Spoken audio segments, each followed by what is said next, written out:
কখনো বা মেঘ কখনো বারুদ, কিছু ঋণ থেকে যায় হয় না তো শোধ। সুখ পাখি উড়ে এসে বাঁধে যে বাসা, কেউ হাসে কেউ কাঁদে কেউ খেলে পাশা। কত কি রয়ে যায় গোপনে,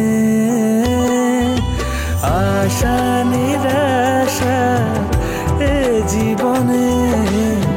চলে ভাঙা ঘোড়া, সুখ পাখি ধরা দিয়ে হয় ধরা। সুখ পাখি রে, সুখ পাখি সুখ পাখি সুখ পাখি রে।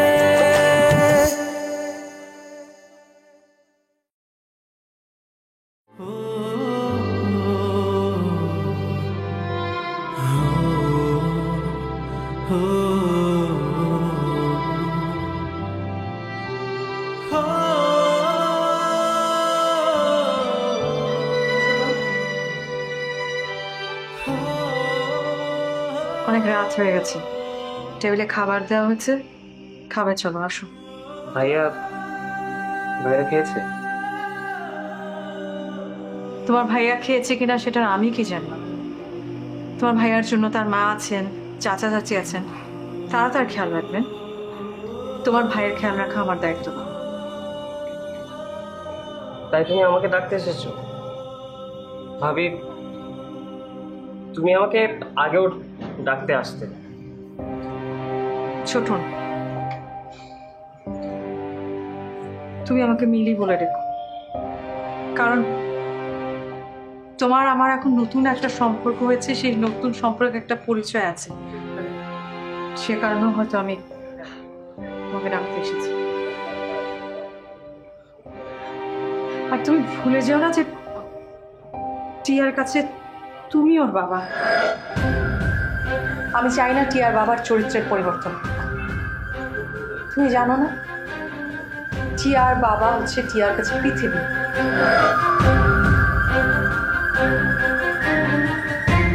সেখানে কোনো নামধারী বাবার প্রয়োজন নেই। বাবা বলছে তোমাকেই বুঝায়।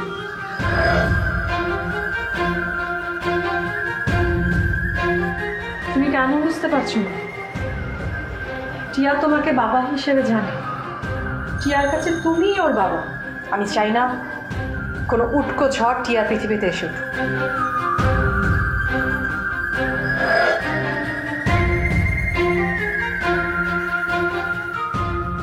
উটকো বলছো? টিয়া তো একদিন বড় হবে, বড় হওয়ার পর ও তো একদিন জানতে পারবে, তাই না? তখন তুমি ওকে কি জবাব দেবে?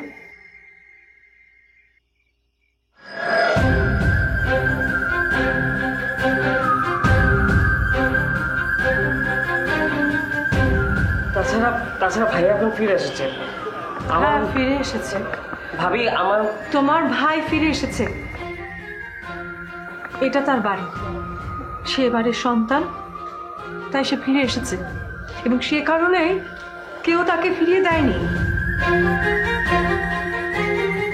তাই বলে 6 বছর পরে কেউ এসে হাজির হলে আমি তাকে আমার সন্তানের অধিকার ফিরিয়ে দিব না।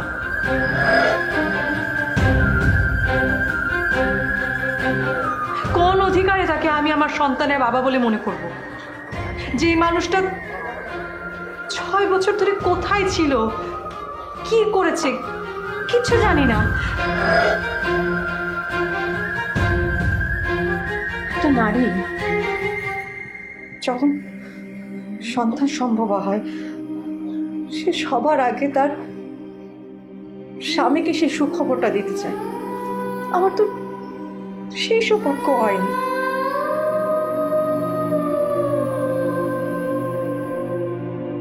বিয়ের কদিন পরই হঠাৎ করে সে আমাদের জীবন থেকে উধাও হয়ে গেল, হারিয়ে গেল। আমরা কেমন আছি, কি অবস্থায় আছি, আমাদের জীবনে তাকে কতটুকু দরকার একটু কি জানানোর প্রয়োজন বোধ করেছে?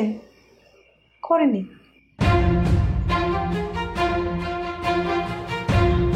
তাহলে আমি কেন এখন তাকে মনে রাখবো? কেন আমার জীবনে তার অস্তিত্ব থাকবে? ছোটন শোনো, আমি তাকে একটু ভালোবাসি না।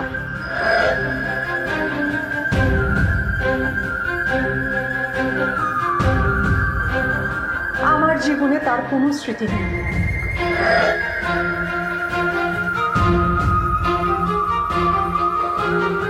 এই মুহূর্তে সে আমার অতীত এবং তুমি আমার বর্তমান।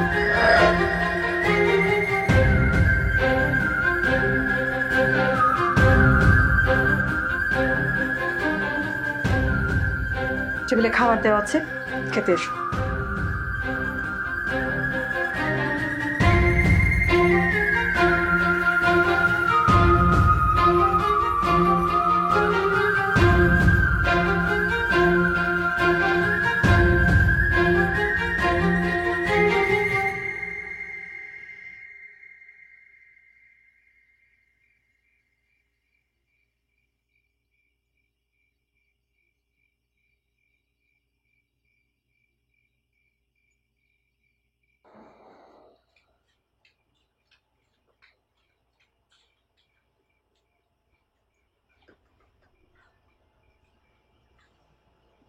খোকন, বাবা, রাত তো অনেক হলো, ঘরে খাবার দিয়ে যেতে বলি।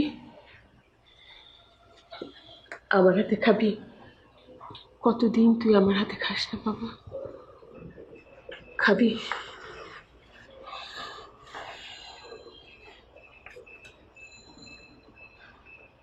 খাবো।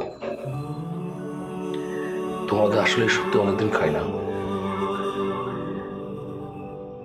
খুব খেতে ইচ্ছে করছে তোমার হাতে।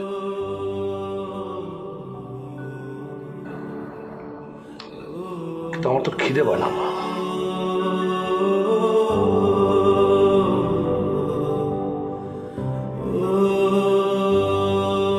আচ্ছা মা, তোমার কি মনে পড়ে ছোটবেলায় আমি আর ছোটন তোমার হাতে খাবো বলে দুজনে কত ঝগড়া করতাম? মনে পড়ে? ছোটন বলতো আমি মায়ের হাতে খাবো, আমি তখন বলতাম যে না, আমি মায়ের হাতে খাবো।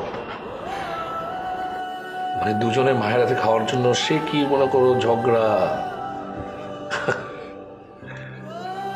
সেই দিনগুলো কি আর কখনো ফিরে পাওয়া যাবে মা?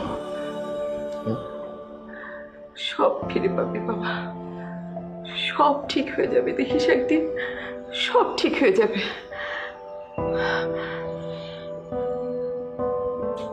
সব তো ঠিক হয়ে যাবে, কিন্তু আমার কেন যে মনে হচ্ছে কেন ফিরে এলাম আমি।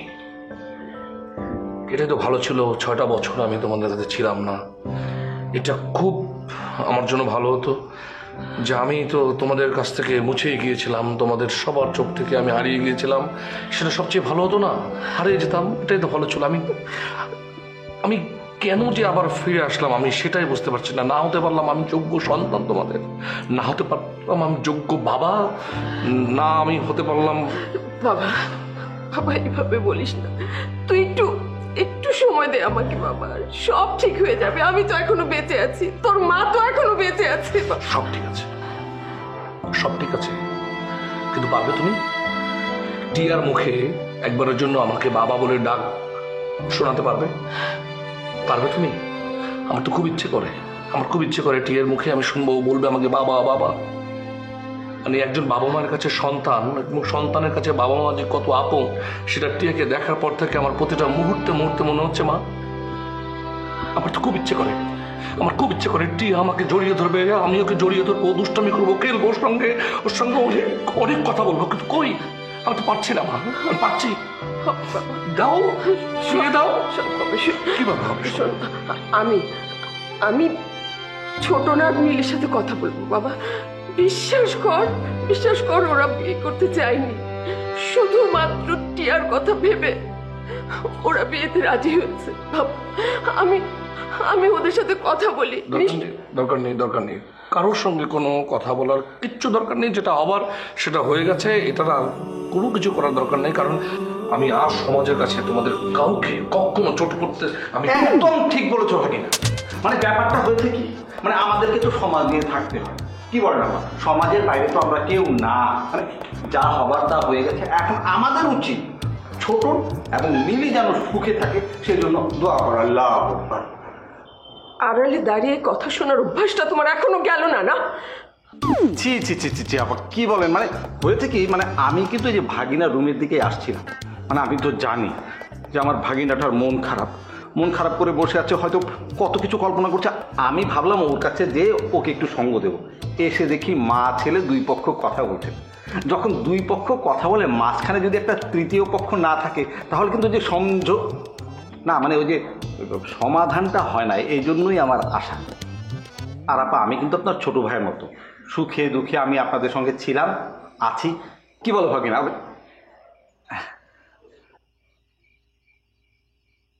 তোমার বোধহয় ওই যে কথা বলার মুড নেই, অবশ্য থাকার কথাও না। এই অবস্থায় তুমি তো তবু হাঁটা চলা করতে পারছো, আমি হলে তো মরেই যেতাম। যাই হোক আপা, গল্প করতে গেলে গল্পের পিঠে গল্পে চলে আসবে, রাতের পর রাত কেটে যাবে। কিন্তু আসল কথা হচ্ছে জীবনকে আমরা যত সহজ ভাবি, জীবন কিন্তু তত সহজ না আপা। না মানে এখন যদি আপনি ভেবে থাকেন যে ছোটনের কাছ থেকে মিলিকে আবার আলাদা করে আবার বাবাজির সাথে মানে সম্পর্কে জড়িয়ে দেবেন, সেটা কিন্তু আমার মনে হয় খুব ভালো কাজ হবে না। তাছাড়া আমাদের কিন্তু মিলির ব্যাপারটাও বুঝতে হবে। মানে আফটার অল মিলির তো কোনো দোষ নেই বলেন। আহারে, এই মিলি মেয়েটার জন্য কিন্তু আমার অনেক মায়া হয়, জানেন আপা। মানে আমরা যদি এখন ওই মিলি মেয়েটাকে নিয়েও যে টানা হ্যাচড়া করি, মানে আল্লাহ না করুক যদি এমন হয়, না এখন যদি মেয়েটার রাগে দুঃখে কোনো একটা ডিসিশন নিয়েই ফেলে, তখন কি হবে ভাই?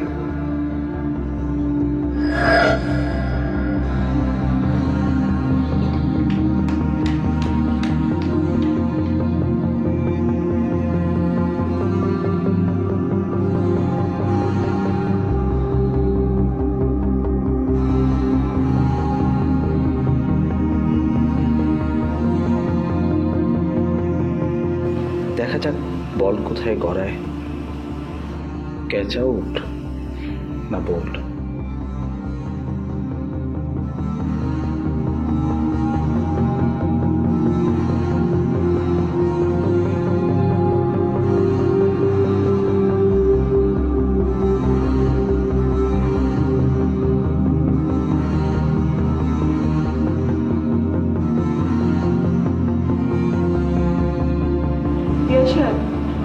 আমি আর পারছি না, এখন আমি কি করি বলুন তো? আপনি একবার আসুন না। আমি এসেই বা কি হবে বিআইন সাহেবা? এখন তো মনে হচ্ছে এই পরিস্থিতির জন্য আমিই দায়ী। আমি আসলে বুঝতে পারছি না যে আমার মেয়েটার ভাগ্যে কি আছে। কোন মুখে আমার মেয়ের সামনে গিয়ে দাঁড়াবো আমি? এখন তো আমার ভয় হচ্ছে যে আমার মেয়েটার ভাগ্যে কি আছে। আপনি বারবার আপনার মেয়ের ভাগ্যে কি আছে সেটাই ভাবছেন। আমার পরিবারের ভাগ্যে কি আছে সেটা আপনি একবারও ভাবলেন না। আমি আপনাকে বারবার বলেছি বিআই সাহেব, একটু ধৈর্য ধরেন, একটু ধৈর্য ধরেন। আপনি একবারও আমার কথা শুনলেন না। আচ্ছা ঠিক আছে, আপনার আসতে হবে না। আমার পরিবারের ভাগ্যে যা আছে তাই হবে। রাখছি বিআই সাহেব।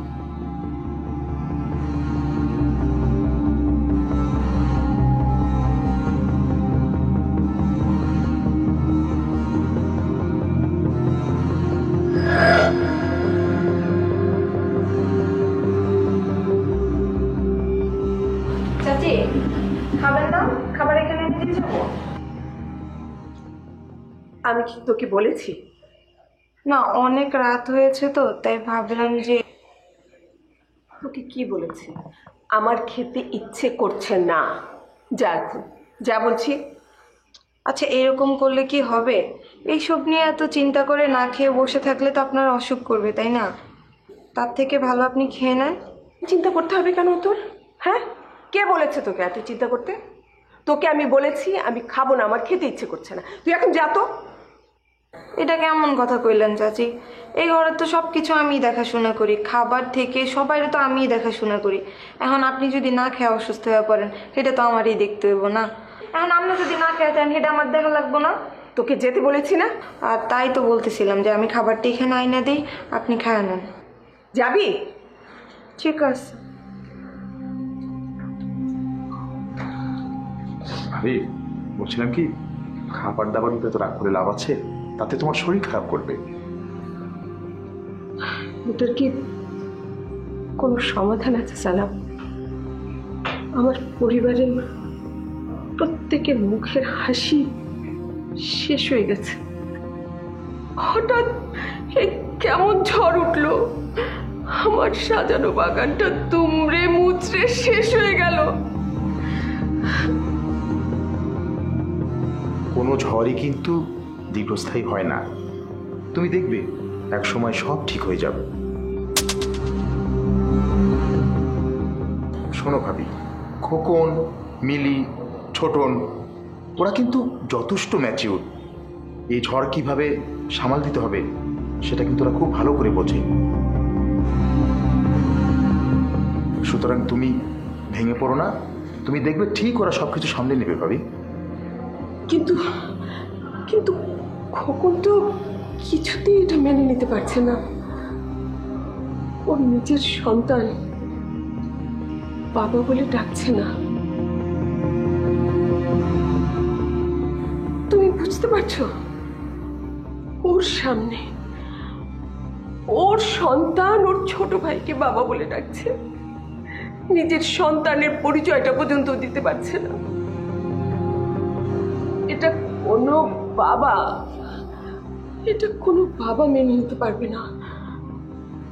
এমনকি নিজের পিতৃ পরিচয়টা পর্যন্ত সে তার সন্তানকে দিতে পারছে না। বাবা হিসাবে খোকনের কেমন লাগছে তুমি বুঝতে পারছো? ওর ভিতরটা ফেটে যাচ্ছে। ও কিছুতেই মানতে পারছে না। আমার মনে হয় এই পরিস্থিতির জন্য আপনি দায়ী ভাবি। তখন তো খুব বলেছিলেন বাড়ির বউকে ছোট ছেলের সাথে বিয়ে দিয়ে বাড়িতেই রাখবেন। আমার কথা তো শুনলেন না। আমি এত করে বললাম, আমার কথা আপনি শুনলেন না। আমাকে তো আপনি শত্রু মনে করেন, আপন মনে করলে ঠিকই আমার কথা আপনি কানে শুনতেন। লোকে এখন ছি করছে, এক বাড়িতে দুই ভাইয়ের এক বউ। ছি, লজ্জায় আমাদের কান কাটা যাচ্ছে ভাবি। শেলি প্লিজ, তুমি থামবে? তাছাড়া আমাদের এই আলোচনায় তুমি এভাবে কথা না বললে আমরা খুশি হই। এই দেখো, যার জন্য করি চুরি সেই বলে চোর। আর এখানে আমাদের পেলে কোথায়? আমি কি তোমাদের পর? আমি এই সংসারের জন্য কিছুই বলতে পারবো না? আমার কি কোনো অধিকার নেই? আসলে তোমাদের তো ভালো কথা কানেই ওঠে না, এটা আমার আগেই বোঝা উচিত ছিল। আহারে, খোকনের কথা চিন্তা করে খুব মায়া হয়। বাবা হয়েও সন্তানের মুখে বাবা ডাকটা শুনতে পারছে না। এর চেয়ে কষ্ট আর কি আছে বলো তো? সব ঠিক আছে শেলি, মানলাম, কিন্তু তার জন্য যে ভাবি দায়ী না তুমি তা ভালো করে জানো। তারপরেও তুমি কেন ভাবিকে দায়ী করছো সেই জন্য? আহা, আমি ভাবিকে কোথায় দায়ী করছি? আমি তো দায়ী করছি ভাবির নেয়া কিছু ভুল সিদ্ধান্তকে। শেলি, আমি কোন সিদ্ধান্তটা ভুল নিয়েছি বলো তো?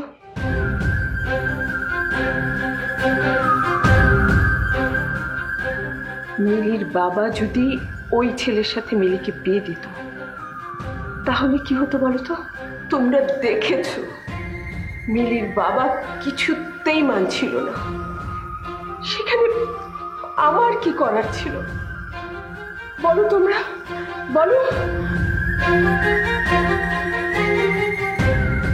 আমি যদি কোনো ভুল করে থাকি সেটা খোকনের সন্তানের কথা চিন্তা করেই করেছি, আর কিছু না। ভাবি একদম ঠিক কথা বলেছে, কারণ খোকন এখন বুঝতে না পারলেও একসময় ঠিকই বুঝতে পারবে। তাছাড়া যা কিছু হয়েছে এজন্য তো আমরা কেউ দায়ী নয়, এর জন্য খোকন নিজেই দায়ী। তাছাড়া এই 6টি বছর ও কোথায় ছিল, কেমন ছিল, আমরা কেউ তা জানি না। আমরা এটা পর্যন্ত জানতাম না যে খোকন আদৌ বেঁচে আছে কিনা, এবং সে কোনোদিন আমার একটি খোঁজও নেয়নি যে আমরা কেমন আছি। এখন 6টি বছর পরে সে এলো, কোথায় ছিল, কি করে এলো, কেন এলো, তাও তো আমরা এখনো কেউ জানি না। ভাবি, একজন মা তার সন্তানের জন্য যতটুকু করা উচিত, আমার মনে হয় তুমি তার চেয়ে কোনো অংশে কম করোনি। অনেক রাত হয়েছে ভাবি, আমি শেফালিকে দিয়ে খাবার পাঠিয়ে দিচ্ছি, তুমি বরঞ্চ খেয়ে ঘুমিয়ে পড়ো ভাবি। ছেড়ে চলো।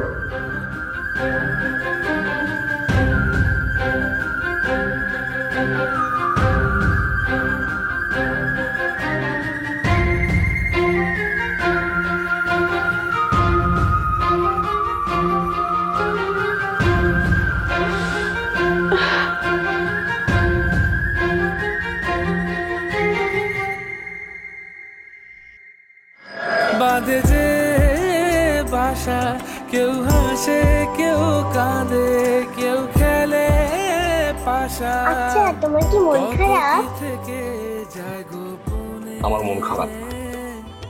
এই যে তুমি আমার কাছে এসে বসেছ আমার কোলে, মন ভালো হয়ে গেছে। থাক, ছোটনের ব্যাপারে তোমার আর খেয়াল না রাখলেও চলবে। ওই দায়িত্বটা না হয় আমিই নিলাম।